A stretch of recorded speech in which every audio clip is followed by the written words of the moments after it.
আজকে আমি আপনাদের সামনে নিয়ে এসেছি 22.5 ওয়াটের পাওয়ার ব্যাংকের সার্কিট। দেখেন, এটা হলো একটা পাওয়ার ব্যাংকের সার্কিট যেটার মধ্যে ডিসপ্লে আছে, আর এটা হলো আর একটা পাওয়ার ব্যাংকের সার্কিট, এটার মধ্যে ডিসপ্লে নাই।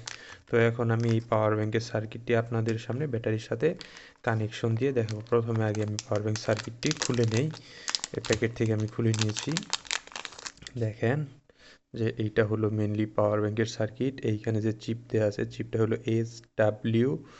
SW6208S। দেখেন এইখানে এই চিপটা দেওয়া আছে। তো এইখানে দেখেন পোর্ট দেওয়া আছে, তো ইউএসবি পোর্ট দেওয়া আছে।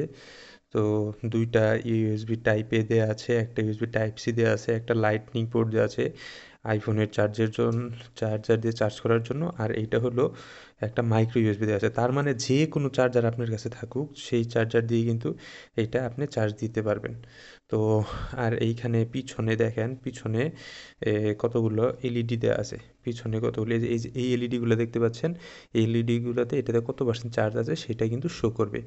আর এইখানে যে সার্কিটটা ছিল, এই সার্কিটটাতে এখানে একটা দেখেন ডিসপ্লে দেওয়া আছে, এই ডিসপ্লেতে শো করবে, কিন্তু এটার মধ্যে ডিসপ্লে নাই। আজকে আমি ডিসপ্লে ছাড়াটাই আপনাদেরকে দেখাচ্ছি। তো এইখানে একটা বাটনও আছে, এই বাটনটার ফাংশন আমি পরে আপনাদেরকে দেখাবো। তো এইখানে দেখেন যে ইউএসবি টাইপ সি আছে, এখানে যে ইউএসবি টাইপ এটা আছে, টাইপের মধ্যে যে দেখেন যে ক্যামেরাতে এই যে এখন দেখা যাচ্ছে যে এই টাইপের ভিতরে যে পোর্টগুলো আছে, এই পোর্টগুলো কিন্তু অনেক, দেখেন যে এই যে পজিটিভ আর নেগেটিভ পোর্টগুলো আছে, পজিটিভ নেগেটিভ পোর্টগুলা যে ভুক চার্জের জন্য পজিটিভ আর নেগেটিভ পোর্টগুলা অনেক মোটা করে দেয়। আরও একটা কিন্তু এক্সট্রা করে পোর্ট দেওয়া আছে, 5 পিনের পোর্ট। শাওমির ফোনে কিন্তু 5 পিনের পোর্ট দরকার হয়, তারপরে ওপ্পো ভিভো এগুলোর ফোনে 5 পিনের পিন দরকার হয়, এই জন্য এখানে কিন্তু 5 পিনের একটা পোর্ট দেওয়া আছে। তো এই যে দেখেন 5 পিনের একটা পোর্ট, আপনারা দেখতে পাচ্ছেন যে 5 পিনের একটা পোর্ট দেওয়া আছে। আর এইখানে কিন্তু দেখেন এই যে পজিটিভ নেগেটিভ পোর্টগুলো অনেক মোটা করে দেওয়া আছে।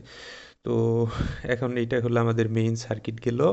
তো এখন আমি এইখানে আর ব্যাটারি কানেকশনের জন্য এইখানে দেখেন এই যে সুন্দর করে এইখানে বি মাইনাস আর B plus, battery positive battery negative এইখানে দেয়া আছে।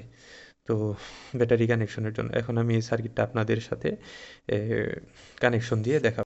তো এই সার্কিটটা যেহেতু 22.5 ওয়াট সাপোর্ট করে, তো এইটাকে চালানোর জন্য একটা হাই পাওয়ারের ব্যাটারি লাগবে। তো আপনাদেরকে দেখানোর জন্য শুধু এরকম একটা লিশনের, এটা কিন্তু আসলে 18650 না, এটা অনেক বড় একটা ব্যাটারি। এইটা প্রায় আপনার 120 ওয়াট পর্যন্ত দিতে পারবে, আর এটা তো মাত্র 22 ওয়াট, এটা কোনো ব্যাপার না। আর এইটা লাগানোর জন্য আমাদের এরকম আমি একটা 21700 ব্যাটারি কেস কিনতে পাওয়া যায় না, এজন্য আমি একটা কেস এইটা হলো পাইপ দিয়ে বানিয়ে নিয়েছি, এই সম্বন্ধে হয়তো একটা দিন ভিডিও দিব। এখন আমি এটা লাগিয়ে নিই। তো লাগিয়ে নেওয়ার জন্য প্রথমে আমি আমার সার্কিট বোর্ড হোল্ডারে এই বোর্ডটা লাগিয়ে নিচ্ছি, এরপরে এইগুলাকে প্রিটিনিং করে নিচ্ছি, আবার নেগেটিভ প্রান্তটা এখন লাগিয়ে নিচ্ছি। নেগেটিভ প্রান্তটা লেগে গেছে, এবার পজিটিভ প্রান্তটা আমি ভালো করে লাগিয়ে নিচ্ছি, পজিটিভ প্রান্তটাও লেগে গেছে। এখন কিন্তু আমাদের সার্কিট বোর্ডটা তৈরি। তো দেখেন এখানে কিন্তু একটা থার্মোস্ট্যাটও আছে, এখানে একটা থার্মোস্ট্যাটও আছে। এই থার্মোস্ট্যাটটার কাজ হলো আপনি ব্যাটারির গায়ে লাগিয়ে দিবেন। এবার ব্যাটারির কেসের মধ্যে আমি ব্যাটারিটা সুন্দরভাবে লাগিয়ে নিতে হচ্ছে না, ব্যাটারি লাইট চার্জ দিলে কিছু, এই যে দেখেন এখানে কিন্তু লাল লাইট জ্বলে আছে। তো এইটার কানেকশন হলো আপনারা যখন আসলে পাওয়ার ব্যাংক তৈরি করবেন, তখন ব্যাটারির গায়ের সাথে এইটা টেপ দিয়ে বা কিছু দিয়ে এটা লাগিয়ে দিবেন, লাগিয়ে দিলে এটা হয়ে যাবে। আমি আপনাদেরকে দেখানোর জন্য শুধু এটা দিয়ে দিচ্ছি। তো দেখেন আমাদের ব্যাটারি কিন্তু কানেকশনটা পেয়ে গেছি। আমি এটা চার্জে দেওয়ার জন্য প্রথমে শাওমির যে 18 ওয়াটের চার্জারটা আছে, এই যে দেখেন 9V2A, মানে 18 ওয়াটের চার্জারটা আমি দিয়ে একটা চার্জে দিয়ে দেখবো, দেখি। দেখেন চার্জে দিয়ে দেখি যে কী হবে। এই যে দেখেন চার্জিংয়ের জন্য কিন্তু বাতি ব্লিঙ্ক করতেছে, এই যে দেখেন, দেখেন চার্জিংয়ের জন্য কিন্তু বাতি ব্লিঙ্ক করতেছে। দেখেন লাল বাতি, এখানে কিন্তু একটা রেড বাতি আছে, রেড বাতিটা মানে হয়তো কুইক চার্জ সাপোর্ট করতেছে বা কুইক চার্জ কাজ করতেছে, এটা হয়তো। এখন আমরা এটা থেকে চার্জ দিয়ে দেখব। এখন যে এই যে এটা হলো FNB48 এটা আমি এখানে কানেক্ট করব, হয় কিনা, এই পোর্টে কানেক্ট হয়েছে। এখন দেখি কি হয়। তো এখন দেখেন যে আমি প্রোটোকল ডিটেকশন দিচ্ছি, দেখি প্রোটোকল ডিটেকশন দিচ্ছি, দেখি কোন কোন প্রোটোকল পায়। স্যামসাং এসি এফসিপি, দেখেন এসিপি কিন্তু 22 ওয়াট থাকলেও 25 ওয়াট বলতেছে। ড্যাশ ভুক নাই, সুপার ভুক নাই, পিই 2.1 2.0 আছে, পিডি নাই। তো এইখানে এফসিপি যে হোয়াইট যে ফাস্ট চার্জিং প্রোটোকল দেখেন এটা 25 ওয়াট বলতেছে। এখন আমরা এই সে আরেকটা পোর্টে দেখি। এই টাইপ সি পোর্টটা যে আছে, এই যে টাইপ সি পোর্টের সাথে এটা লাগিয়ে নিয়েছি। এখন দেখেন দেখবো যে টাইপ সি পোর্টটা কী কী প্রোটোকল সাপোর্ট করে। High voltage protocol detection,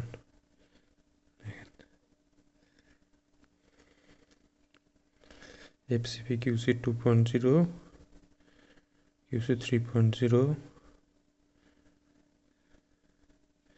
পিই 2.0 2.1।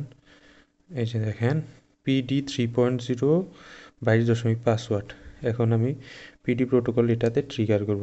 এখন দেখি এটা অন হয়ে, আসলে এটা অন অফ হয়ে যায়। দেখেন এখন আমি পিডি প্রোটোকলটা ট্রিগার করব। যেহেতু পিডি ট্রিগার আছে, পিডি প্রোটোকল আছে, পিডি প্রোটোকল ট্রিগার করব। এই যে এন্টার পিডি ট্রিগারে ঢুকে গেছে।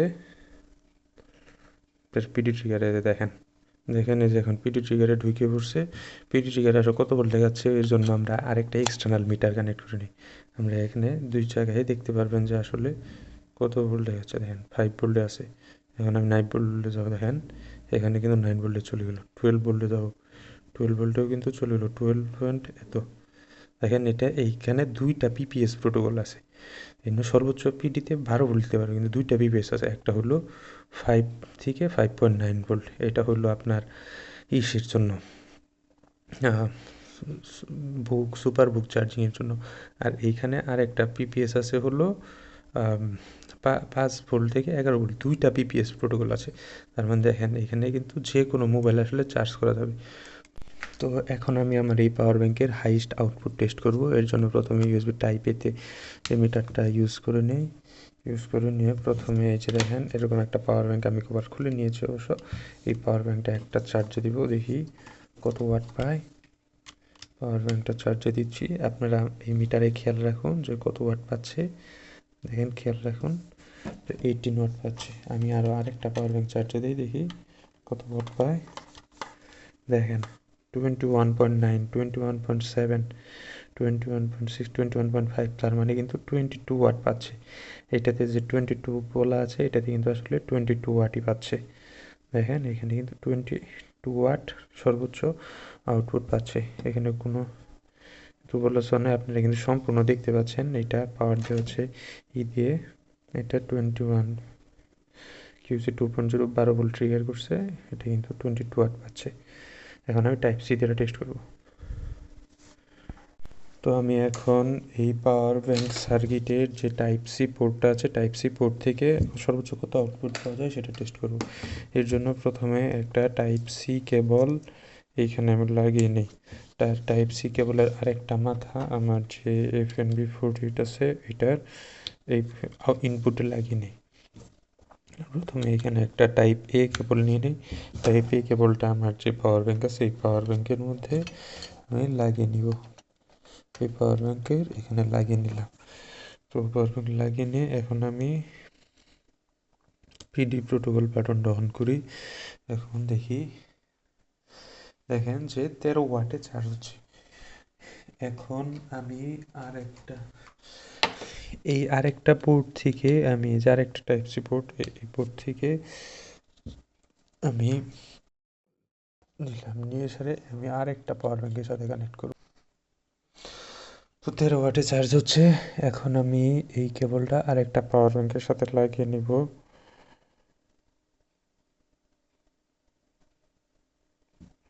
এই যে দেখেন, দেখেন আপনারা ভালো করে দেখেন যে এই যে এই ইউএসবি কেবলটা দিয়ে কিন্তু এই পাওয়ার ব্যাংক থেকে ইনপুট আসতেছে। দেখেন এই ইউএসবি কেবলটা দিয়ে এইখান থেকে এটা দিয়ে ইনপুট আসতেছে। এখানেও কিন্তু এখানে 21-22 ওয়াট দেখাচ্ছে, 21-22 ওয়াট 23 ওয়াট দেখাচ্ছে। এখানে এটাতে কিন্তু 20 ওয়াট দেখাচ্ছে। আসলে কিন্তু এই যে দেখেন এখন প্রায় 21.4 ওয়াট, তার মানে কি এটা প্রায় 22 ওয়াট দেখাচ্ছে। এই যে এইখানে যে তীর চিহ্ন আসে, তীর চিহ্নটা দেখেন যে এর মানে কি পাওয়ার এই দিক থেকে এই দিকে যাচ্ছে। তার মানে এইখানে দেখেন যে এই 22 ওয়াটে এই পাওয়ার ব্যাংকের সার্কিটটা কিন্তু 22 ওয়াটে ডেলিভার দিচ্ছে। আর 22 ওয়াটে ডেলিভার দিলে কিন্তু এটা খুবই গরম হয়ে যায়, এই সার্কিটটা খুবই গরম হয়ে যায়। 22 ওয়াট ডেলিভার দিলে আসলে সার্কিটটা খুবই গরম হয়ে যায়। এই পাওয়ার ব্যাংকের সার্কিটটি কিন্তু 22 ওয়াটে কন্টিনিউয়াসলি চার্জ দিতে পারে। এইটা আসলে একটা 2 পার্টের ভিডিও। এইটা হলো প্রথম পার্ট। দ্বিতীয় পার্টে আমি আপনাদেরকে দেখাবো এই পাওয়ার ব্যাংক কত ওয়াটে চার্জ নিতে পারে এবং এই পাওয়ার ব্যাংকের কিছু ফিচার্স, যেমন ল পাওয়ার মোডে কিভাবে ঢুকবেন, ল পাওয়ার মোড থেকে কিভাবে বের হবেন, আর ল পাওয়ার মোডে আপনি কয়টি পোর্ট ইউজ করতে পারবেন, স্মার্ট ওয়াচ, ব্লুটুথ, ইয়ারবাড এইগুলা চার্জ দেওয়ার জন্য এই ল পাওয়ার মোডটা ব্যবহার করা হয়। আর এই ভিডিওটি ভালো লেগে থাকলে লাইক, শেয়ার এবং সাবস্ক্রাইব করে আমাদের সাথেই থাকুন।